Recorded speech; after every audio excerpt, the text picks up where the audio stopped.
Hey, this is Rick Casalage from exercisesforinjuries.com. I wanted to welcome you to today's interview, and who I have with this interview is Nisan, and I'll get Nisan to introduce himself. Hi everyone, I am Nisan Trotter, aka the Fitness Preacher, and I am super excited to be online with Rick on today. Where I really found my niche in the fitness industry is through bootcamp fitness, and also I specialize in motivating clients with personal development and self-help content. I really have a passion for that, and I'm ready to be a tremendous resource for everyone today. Awesome.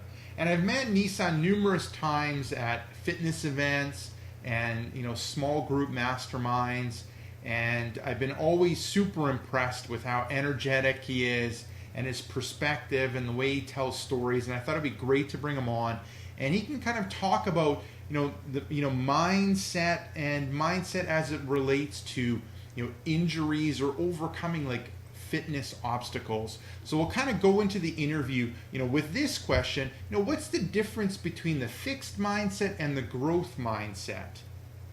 Rick, when I think of a fixed mindset, I think of limitations. I think of a box, actually. And when we think of the word fixed in and of itself, it means not subject to change or fluctuation. And I think most people know that change is actually good. In fact, we wouldn't be able to do this interview right now if it wasn't for changes that have taken place. Can you imagine dialing someone up on the phone nowadays with the cord and being in your home? I mean, thankfully we have Skype available and afforded to us to where we could do that. So a fixed mindset is really about limitations, whereas opposed to a growth mindset, which is what I believe everybody hopes to have, speaks to potential. It embraces changes. It also stretches us, and you being an exercise science guy yourself, especially as it comes to exercise for injuries, you know that stretching is about doing something that is uncomfortable yet tolerable. Yeah. And that's when you get the most benefits out of it. And so when it comes to a growth mindset, sometimes we have to do things that are uncomfortable, maybe even going to stretch us, if you will, but nevertheless, it will help us grow and aspire to a level to where we can go from peak to peak. Yeah. Awesome. And this kind of relates into the next question. So it really does relate into mindset. And I find Right. that this is a big thing when it relates to, injuries or things that are slow, aches and pains that are slowing down people. So how does Yeah. being injured, affect, someone's like mental health or mindset? Well, when you think about being injured, normally you think about being sidelined, not being able to do what you're capable of doing because the injury has set you aback. I know for one, when I played D1 sports, particularly football, and when I was injured and had to sit on the sideline and I wasn't able to move, Rick, I was depressed. I was sad. My anxiety actually increased. But we know that when we exercise, when we move, and when our bodies are healthy, our body is actually releasing endorphins, which I like to call the happy hormone.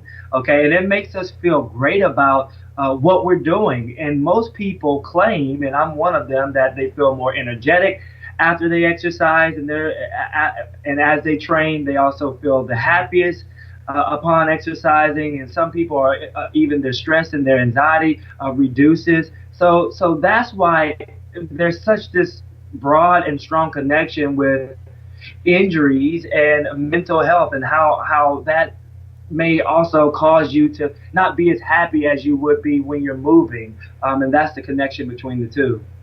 Awesome. Awesome. Yeah.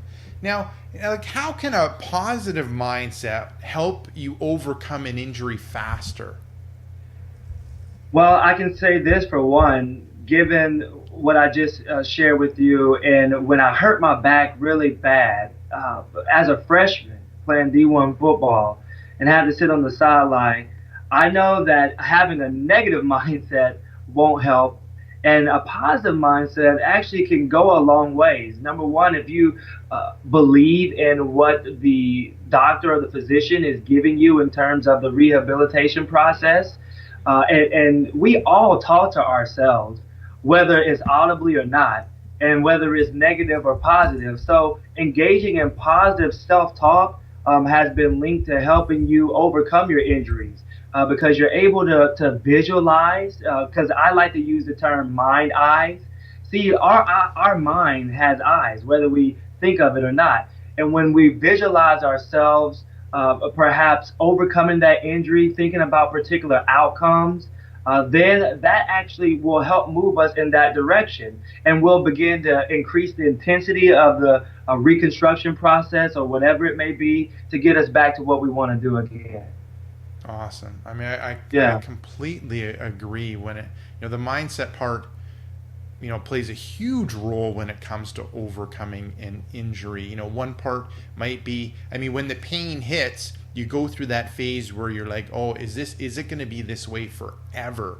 Right. Am I going to feel this way? Am I going to not be able to do this or that? Am I going to have this pain forever? And with most cases, the answer is no. Right. Time will heal things. Getting the appropriate treatment will, help from others.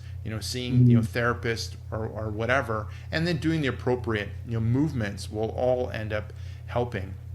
And you can get back to where you were, and you can even get back to even being better than you were before on that road to recovering from injury or pain.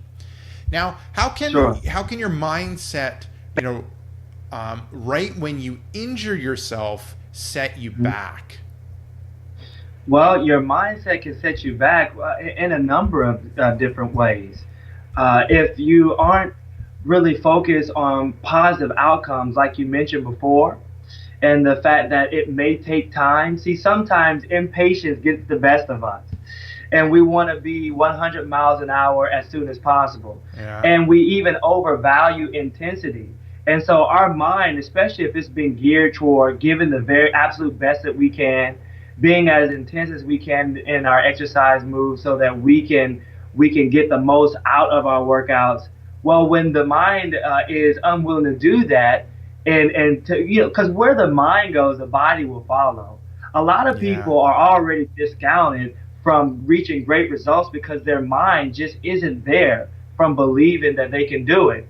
But what happens when you've been going in the right direction and you get injured and now your mind is playing tricks on you, and so to speak, with this standpoint and this standpoint alone? Oh, you can jump right back in there and you can recoup all that was lost in an instance. And I've seen that. I'm sure you have with the tens of thousands of clients that you've dealt with.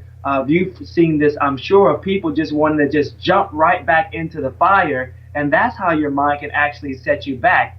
I ironically think that it isn't that people aren't willing to try. Sometimes they give a little bit too much too soon. I mean, So you have to definitely. kind of harness your mind. Yeah. Yeah. Yeah, I mean, definitely. And I almost look at it like when you get injured, I mean, you have Yeah. that primary area that's painful, but a lot of times Yeah. it's an opportunity to work on other things that are Right. weak. So let's say, Absolutely. you end up, you hurt your back. So you Right. might be able to work on, mobility, improving movement Yeah. in other areas, which will help your back anyway. You might work on improving your mobility in your shoulders, improving mobility in your hips, and that improved movement will help with your back recovery. But then it will help you with how you perform and feel after when you return back to whatever you want. So trying to think Yeah. about it as a positive and as an opportunity. And yeah, it can be Right. tough. You have ups and downs with it, of Hmm. course, but you want to Yeah. mainly be working and focusing on the up part. You reminded me of something that my football coaches used to share with the team in college, and I don't mean to make you cringe, especially if this doesn't go along with your philosophy or not when it comes to fitness and exercise. But whenever a person was injured, let's say in the legs, and the coaches would say, "Well, you're going to have the strongest upper body on the team." Yeah. Because that means that during the practices, you're going to be doing bench presses and push-ups and overhead presses, anything dealing with the upper body. Because, well, you're not going to just be sitting on the sideline when your arms are capable of doing something. And if your upper body is hurt, then you're going to have the strongest lower body. on the team because you can do squats and lunges, so on and so forth. So I like how you brought me back to that through really recognizing that where you may be experiencing pain and there's an injury, it also is an opportunity for other areas across your body to grow and get strong. Yeah, definitely, definitely.